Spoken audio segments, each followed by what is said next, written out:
Let's see, for sellers on the getting on the naughty list. Oh, wow. Not getting an inspection and not doing what the inspection says you should do. If it says that you're needing a new heating and air conditioning system, you might want to go ahead and get it, because the biggest items that buyers are looking for is what is the condition of the roof, big expense, and the heating and air conditioning unit. If you've got a heating and air conditioning unit that's 29 years old and you know it's getting ready to go out, you might want to think about replacing it. A lot of times sellers get into that mode of, I really don't want to spend a lot of money because, I'm getting ready to sell it and, they can do it. What's happened in the market just in the last probably 4 or 5 years is buyers want houses ready to move in. They don't want to come in and do a lot of work.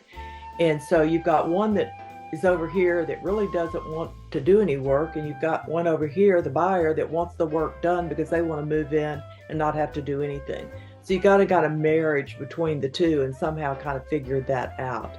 But I think the seller side, naughty is not to get that inspection and not get an appraisal where you really know what you've got to sell and how the buyer's going to be looking at it.